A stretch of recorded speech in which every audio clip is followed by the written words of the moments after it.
Let's get a couple more libertarians into Congress like Justin Amash, huh?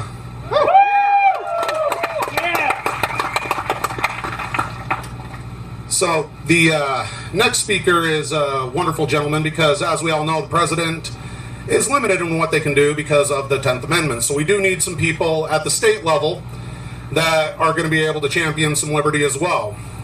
And as I have done my research, I have definitely come to support fully Dr. Cottam.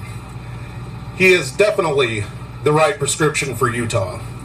That's his tagline, and absolutely fits, because we need to have a world set free in our lifetime. So without further ado, for Dr. Cottam, here he is. I want to thank everyone for allowing me to just introduce myself today. I also want to thank Barry Short. I mean, everyone should thank Barry. He is our Libertarian Party chairman. When I told them I wanted to get involved this year, they helped get me involved. Just to tell you a little bit about what I'm running for this year, probably the first thing, and we started thinking about this and talking about this. You know, libertarians have been talking about qualified immunity for 30 years now, and how it corrupts the political system and it corrupts the lives of the minorities. And everyone says libertarians don't care about minorities, but qualified immunity is what hurts minorities the most. And we've been telling people this for 30 years, right? Black Lives Matter has come out and said, well, yes, it's affected you. I was like, well, it's nice to have you on board. Thank you very much. Maybe we can get something done now, right? I have a friend that lives up here in the avenues, and Salt Lake City had a sewer line bust, and it flooded his entire house.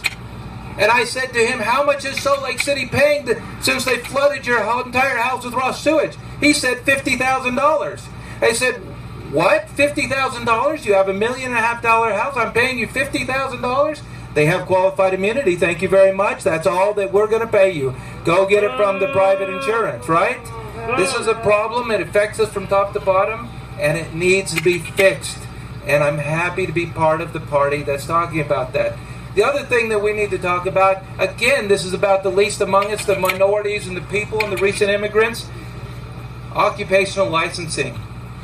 How long can we harass the people who are making $15 an hour to get another license to perform something they can do without? Utah has amongst the worst occupational licensing regimes in the entire country. Yes, it's true, right here in our home state.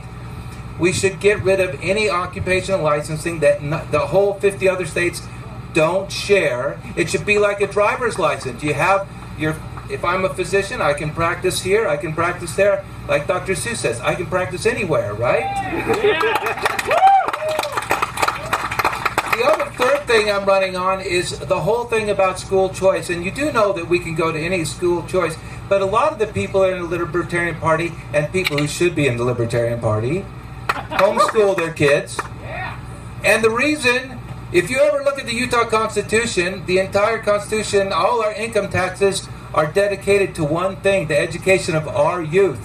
We obviously think it's pretty important. We put it right in the Constitution. But if you homeschool your kids, how much of that do you get? Nothing. None. Nothing. Zero. We want to talk about discrimination, systematically disenfranchising. I'm not asking for a special handout. I'm just asking for equality. I just recently had an interview by Q Magazine, the LGBTQ thing, and they asked me an interesting question.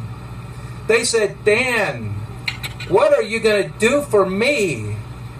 And I said, I'm going to treat you like a human being. I don't care who you're sleeping with. I don't care what you're dressed up like. You're a human being. And I'm so happy to be part of the party that in 1974 recognized that these people have rights too. As long as they have a problem, it's human rights. And I don't want to start separating out by taglines on every single person. So that brings me to the last thing. I am a surgeon. I publish a lot. I'm kind of a weird guy. I publish more than anyone up at the University of Utah yet. I'm in a private practice. I do a lot of these silly models that people talk about, that they get online and they go on TV and you see on CNN. I publish all the papers about them. I know the math behind them. The reason why they want to pass laws to make you wear masks is because it doesn't make sense. And you have to think about this. If it made sense, would they have to pass a law for it?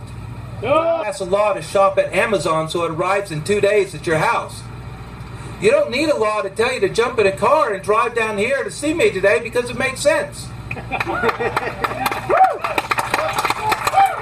You know, I publish so many papers, and I have to tell you, when you start publishing papers in academic literature, you get this fabulous idea, and you write it down, and you gather data, and you send it off. And some of the time, the publisher says, that is a fabulous idea.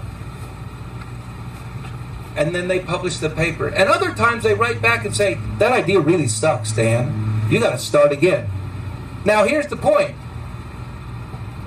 If I was in politics, I would tell you, I'm going to pass you a law to make you publish that paper. I don't care that it's crap. I'm not going to take the time to explain it to you. I'm not going to take the time to show you the data. I'm just going to pass a law. You have to do it. Right?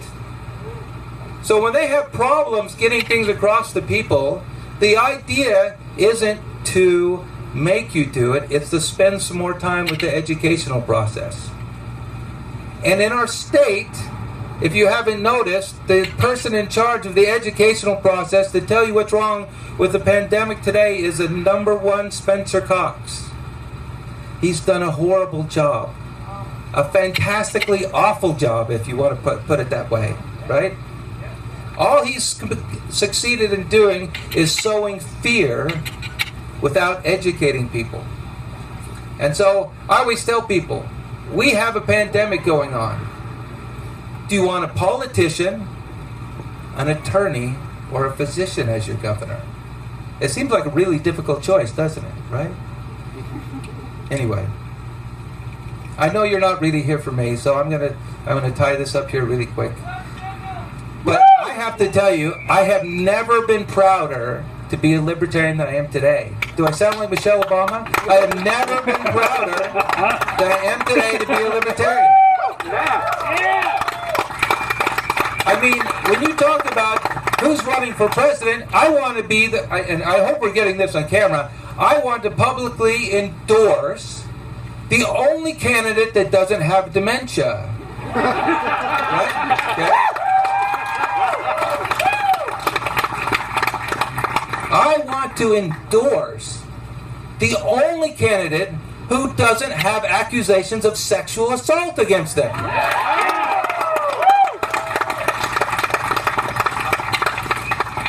I want to endorse the only candidate who started her own business and who hasn't jacked up some foreign country for their own profit. And if you wonder what I'm talking about, just think about Ukraine and Joe Biden and the mythical jobs he got his son. Or what is this with Donald Trump and TikTok? Like, honestly, my 15 seconds is a national emergency. I'm going to jack up China because this sounds like a really great thing to do, right? Anyway, I'm just going to end it that I am unconditionally and financially supporting the Cohen-Jorgensen campaign. And I am super happy to be sending my money to them because on every single level, the libertarians again have crushed it, and we've shown how weak and lame the Republicrats are again. The second time in a row. They were awful last time, and they're awful again. And again, I have someone, when I go out and they say, who are you voting for? Joe Jorgensen. Yeah! Yeah! So with that, I'm going to turn it over. Yeah! Good job! Real quick, can we get one more round of applause for Dr. Cottam, please? Yeah! Like I said, you do the research on the guy and you find out he's fired up, he's got some great ideas, and he's going to change the face of Utah. So let's get him in the governor's seat, shall we? Yeah!